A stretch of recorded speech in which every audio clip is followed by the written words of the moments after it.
to another video. Ever since the release of Book 16, I have had a ton of people ask me to discuss the insane appearance of a Wings of Fire dragon. I don't think any of us expected to come back like this. When Monarch was revealed to have been on the Dungeon Isles this whole time, it was a complete shock.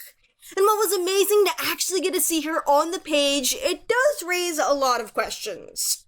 Most notably, how and when did she actually get there? Though we do know some details in this regard, I want to dig deeper. But before we begin, a huge shout out to my patrons. Dove95, The Soul, Noobto, Pyronuke, Avril, Pancake, Escrata, Adequate, Alex Cleaver, Moonclaw, Isaac, Iris, Mindfulness9, Pantala Resident, Tries the Furwing, Crystal, Phantom the Dragon, TurtleTheSeawing, and Wolfyez. Thank you all so much for supporting me. Links to the social medias are in the description down below. Anyways, without further ado, let's get into the video. Spoilers ahead for the Hybrid Prince. Queen Monarch was the ruler of the SilkWings prior to the start of the Tree Wars. Back then, Pantala's surface was entirely different, even down to its plant life. Luscious forests covered the land, and the SilkWings made homes up in the treetops.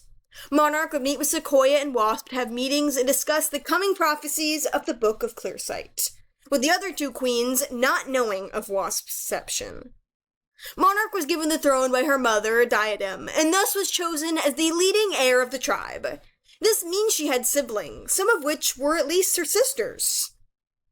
50 years before the events of the Lost Continent, Wasp came to the rest of the queens, claiming that Clearsight had divinely written she was to be the sole ruler of all three Pantalan tribes. Sequoia was immediately distrustful, as Wasp refused to show anyone what the book really said. Monarch, on the other Talon, submitted. She gave up the SilkWings, believing it was what Clearsight's visions had said was the right move. After all, Clearsight had guided the tribes through famine, perilous storms, kraken attacks, and everything else that they faced in their history. That was true. However, the HiveWings chose to hide that the book stopped by a certain point. Clearsight could not write forever, as her foresight grew muddier as the path stretched out far beyond her age. The real texts, or rather instructions, ended after 900 years.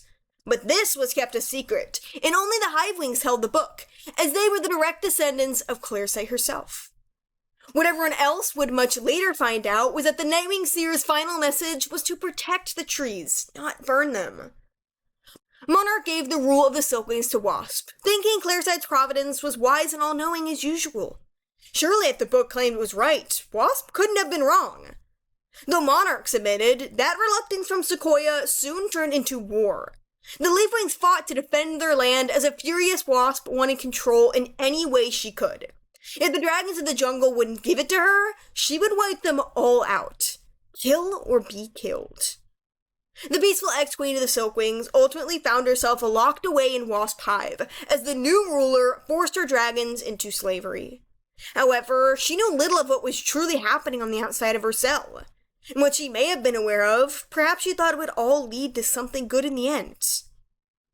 Monarch's subjects suffered, forced to serve the HiveWings with no representative of their own, no just dragon to turn to and plead a case with. They were seen as objects for enjoyment or benefit, nothing more. Until the Hybrid Prince, we didn't know anything about what happened to Monarch after. Many readers wondered if she was freed following the dethroning of Wasp, but the books never told us. I mean, I'm sure the SilkWings would have felt very bitter at having been abandoned for over 50 years, with no word from the dragon who once led them, the one they were all starting to forget. But the 16th novel took us to the Dungeon Isle, where we finally got our answer in a way I don't think anybody was expecting at all. Monarch didn't return to save her tribe because she couldn't leave where she was. At all. She was in no cell, despite being hunted later. The ex-queen of the SilkWings ended up trapped on an enchanted island. But, how did she get there? Well, we learned some interesting details about it in the book. I think these events would make for a great winglet someday. There's still more we have to find out. Glowworm is a HiveWing close in age to Monarch. He was alive during her rule of the SilkWings. We weren't told the exact details and can only guess how, but Glowworm freed Monarch from Wasp prisons fairly early into the Tree Wars. His words to her in book 16 may give us some clues. If we stay, you'll die. If we run, we survive. That's what Royal needs. Living parents. Remember our escape from Wasp Hive? We have to fly so we can live. This is what Glowworm told Monarch when it came to fleeing from the Court of Refuge. He's saying that they both felt their lives were in danger in the hives. What could Glowworm have done to make Wasp want him dead? She controlled all her subjects and preferred the HiveWings above anyone else, probably because of it. So, could this dragon have been the guard watching over Monarch? Maybe he was sent to prevent her from escaping, or rebellion dragons trying to get her out and back on the throne. I mean, it's kind of the only way they could have met, unless they somehow knew one another well before.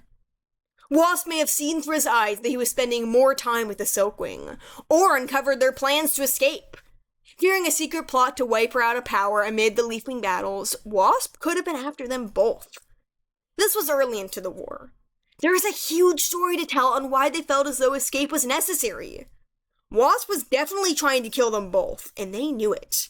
That, or perhaps an execution date was set for Monarch, or the thought of never spending a life outside bars together was too much to bear. Regardless of the circumstances, they did manage to get out. Monarch and Glowworm flew and flew, not looking back, and not taking anyone with them. They soared across an ocean together until they made the unfortunate wrong stop that doomed so many others.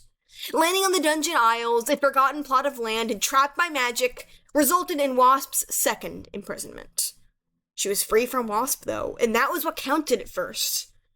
Monarch and Glowworm eventually had a dragonette together, a son, born as a Silk Hive hybrid. Royal made friends with some less-than-ideal influences, but his parents adored him dearly and tried to do right for their child. Monarch's calm, wise nature attracted the attention of the HiveWings, who gladly welcomed her and her husband. She was eventually elected to lead on the Triumvirate, a council of dragons who kept order and acted as guiding figures. Monarch's status as a past queen was known by the HiveWings, and likely a motivating factor for choosing her to work with 𝙈𝙤𝙁𝙁 and Horizon on making choices for the Isle. It is unknown if Royal was born before or after Monarch was elected to the Triumvirate, or how long she worked in that position for prior to Beryl and Snakeroot taking control. But remember, Monarch didn't know the full extent of Wasp's cruelty to her dragons. She was locked away. She learned through pure heartbreak what happened, as she was unable to leave the Isle, as many refugees from the war and a post-lost life were shocked to find Monarch trapped so far from the home they left. She felt nothing but guilt for giving up the SilkWings to such an evil queen, and regretted not questioning Wasp. Wanting to be better was what seemingly motivated her to try for the Triumvirate. As we learn through the events of the Hybrid Prince, Beryl and Snakeroot end up taking control of the HiveWings by pushing the council members out of power. The dragons who refused to back down followed 𝙈𝙁𝙁, Horizon, and Monarch into exile, hiding from the king's teeth and an eternal search. Royal was kept away from Monarch and Glowworm so that he could live a normal life and not pay for their rebellion. Eventually, the two corrupt rulers are kicked out to the Isle's prisons for their crimes, and order is restored for the dragons lost to time. But there are still so many questions on why and how Glowworm and Monarch made it out of the hives. Will it be important for the rest of the arc, or instead a good winglet plot? And what about Monarch's siblings, especially her sisters? Are they still out there wondering what happened to her? Or maybe angry? Hey, time will tell, and I would love to get something of this myself. But that's pretty much it for this video. Would you guys want to read a story of how this love went down, and understand just how Monarch's story and grand fearful escape really went? I'd totally write it, so let me know down below. I adore the concept of her and Glowworm having known each other since they were young. Thank you all so much for watching, and I'll see you in the next video. Bye!